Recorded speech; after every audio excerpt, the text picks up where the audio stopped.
Olá, meus irmãos e irmãs de Ideal Espírita, vocês amigos e amigas que nos acompanham aqui na página Estação da Luz Espírita, muitíssimo obrigado mesmo pela sua companhia. A nossa página Estação da Luz Espírita não tem fins lucrativos, o objetivo é a divulgação da doutrina espírita. E é por isso que nós reunimos aqui esta sede de matérias espíritas para que possa atender às suas necessidades, estudo, lazer, pesquisa. Você encontra aqui na nossa página Estação da Luz Espírita os livros da codificação, obras suplementares, entrevistas, palestras e os programas da Web Rádio Estação da Luz de Natal e Web Rádio Cristo Consolador de São Paulo. Ou seja, um acervo que atenda às suas necessidades, sem fins lucrativos. O objetivo é a divulgação da doutrina espírita.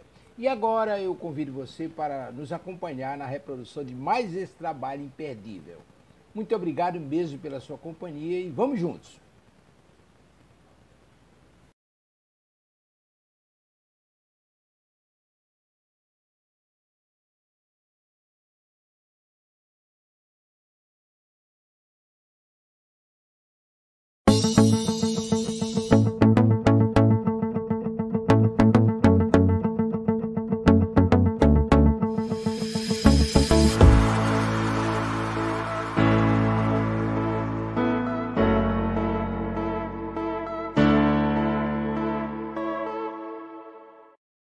Boa noite, meus irmãos e minhas irmãs em Cristo.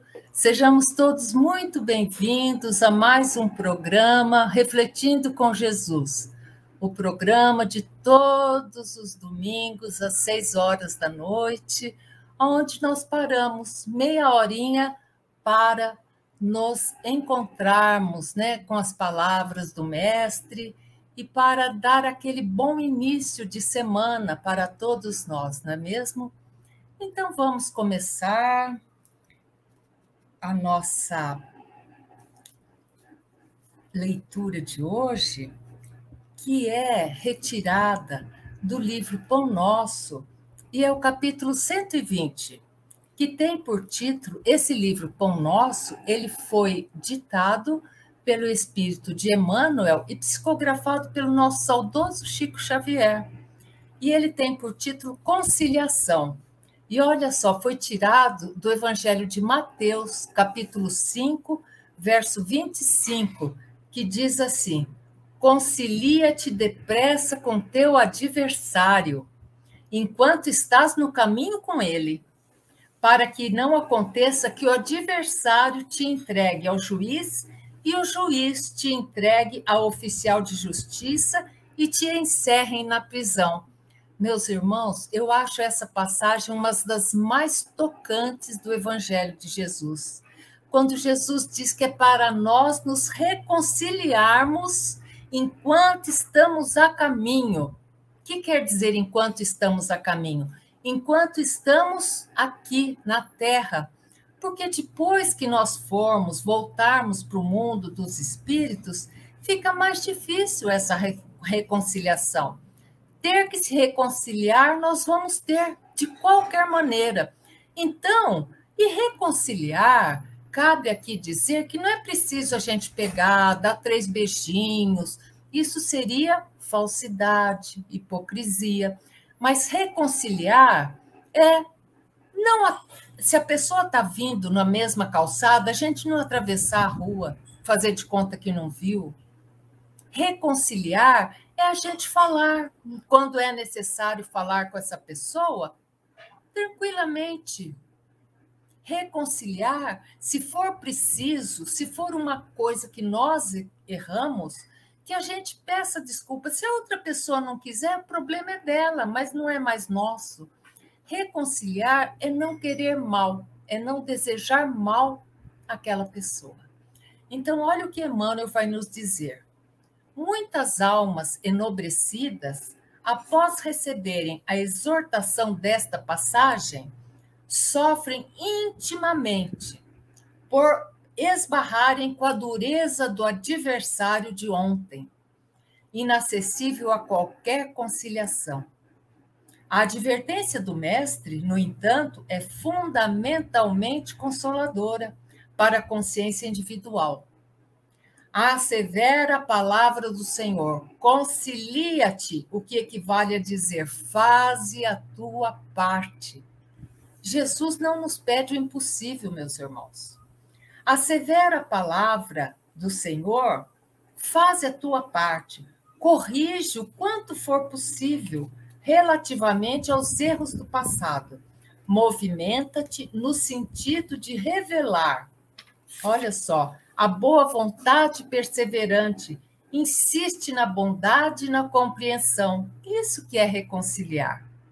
Se o adversário é ignorante, medita na época em que também desconhecias as obrigações primordiais e observa se não agiste com piores características, se é perverso.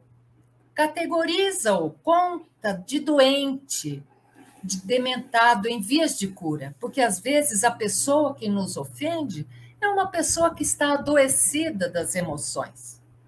Faze o bem que puderes, enquanto palmilhas os mesmos caminhos, porque se for o inimigo tão implacável que te busque entregar ao juiz, de qualquer modo terás então igualmente provas e testemunhos a apresentar. Um julgamento legítimo inclui todas as peças, e somente os espíritos francamente impenetráveis ao bem sofrerão o rigor da excelsa justiça. Trabalha, pois, quanto seja possível, no capítulo da harmonização. Mas se o adversário te desdenha os bons desejos, concilia-te com a própria consciência e espera confiante. Vejam que beleza, gente. Jesus fala, se nós não conseguirmos nos reconciliar com aquela pessoa, que nós nos reconciliemos com a nossa consciência, então. Isso quer dizer o quê? Que nós não carreguemos culpa, porque a culpa nos paralisa, meus irmãos. Não é legal, não é mesmo? Então, agora, feita essa primeira leitura, vamos fazer aquela oração do Pai Nosso que Jesus nos ensinou, só que poetizada pela psicografia de Chico Xavier e ditado pelo poeta José Silvério Horta, que diz assim: Pai nosso que estais nos céus, na luz dos sóis infinitos, Pai de todos os aflitos deste mundo de escarcéus, santificado, Senhor, seja o teu nome sublime que em todo o universo exprime concórdia, ternura e amor. Venha ao nosso coração o teu reino de bondade, de paz e de claridade na estrada da redenção. Cumpra-se o teu mandamento, que não vacila nem erra, nos céus como em toda a terra, de luta e de sofrimento. Evita-nos todo o mal, dá-nos o pão no caminho, feito na luz, no carinho do pão espiritual. Perdoa-nos, meu Senhor, os débitos tenebrosos, de passados escabrosos de iniquidade e de dor. Auxilia-nos também, nos sentimentos cristãos, a amar nossos irmãos que vivem longe do bem. Com a proteção de Jesus, livra a nossa alma do erro, sobre o mundo de desterro distante de vossa luz. Que a nossa ideal igreja seja o altar da caridade, onde se faça a vontade do vosso amor, que assim seja. Então, meus irmãos, dando continuidade ao tema de hoje, nós vamos hoje ter a tempestade acalmada.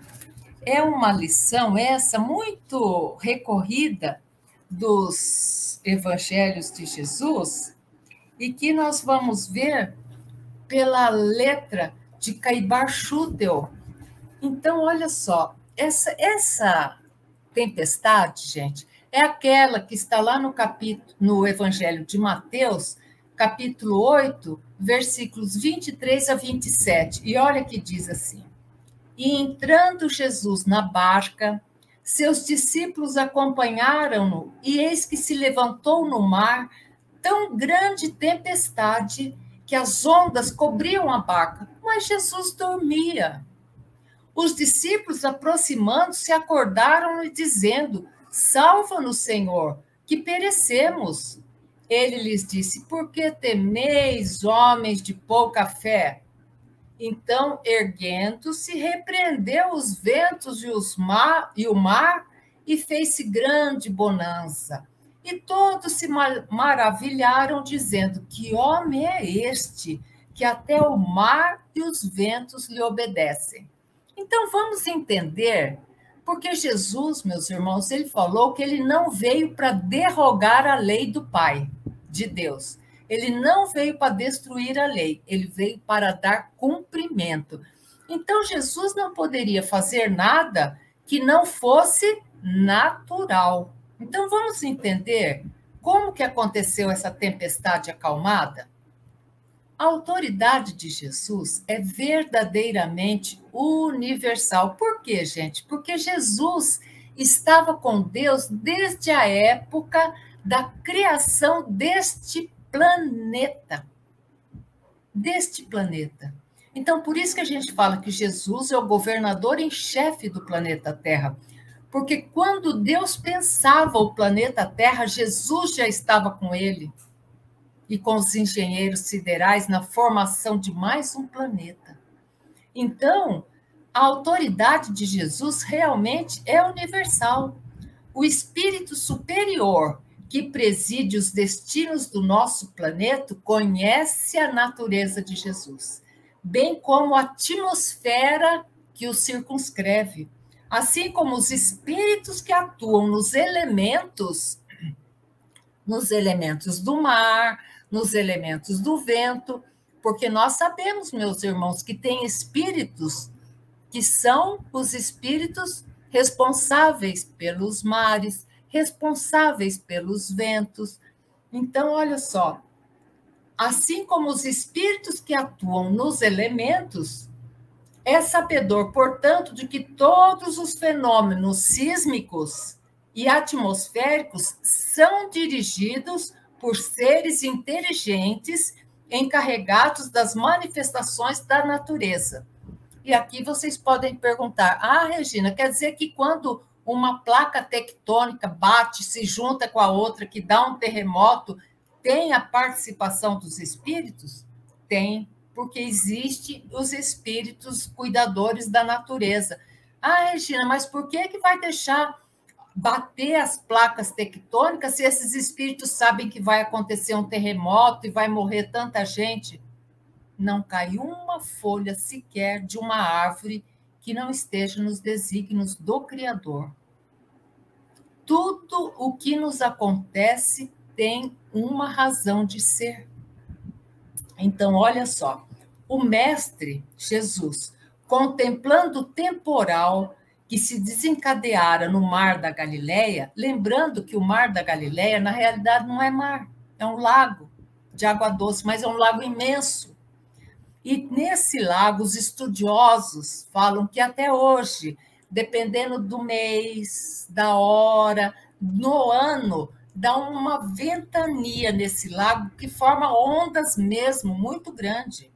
Então, o mestre, contemplando o temporal que se desencadeara no Mar da Galileia, deliberou fazê-lo cessar, a rogo dos seus discípulos, e para que estes não perigassem, ordenou que o mar se acalmasse e os ventos não prosseguissem na sua faina destruidora. Então, Jesus, em outras palavras, falou: menino, falou para os espíritos lá: menino, vocês aí que cuidam do mar, para, chega, fica quieto. Falou para os meninos que cuidam dos ventos, para os espíritos que cuidam do vento: vocês aí, menino, já chega, para, vamos deixar que esses meninos aqui da barca estão com medo.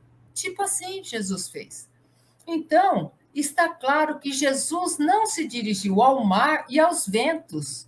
Jesus não ia estar falando com o mar, não ia estar falando com o vento.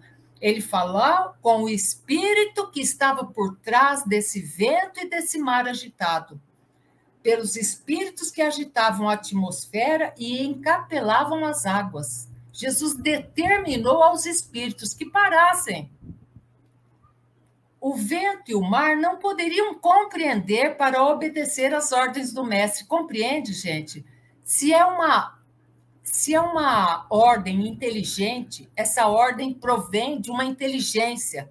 Então, só outra inteligência pode entender. O mar não tem inteligência, o vento não tem inteligência. Sim, os espíritos que comandam essas forças da natureza. O vento e o mar não poderiam compreender para obedecer às ordens de Jesus. Esses fenômenos obedecem sempre a uma causa. E Jesus, atuando sobre essa causa, fez cessar o efeito. Ensina também esta passagem que, com a fé em Jesus, podemos lhe rogar, obteremos a calma nas nossas tempestades íntimas. Então, por isso, gente, que a oração tem que ser nossa companheira. Naquela hora que nós vemos que nós estamos passando pelos desertos das nossas vidas, nos apeguemos mais um pouquinho ainda a Jesus, que Ele nos acompanhará, Ele nos ajudará.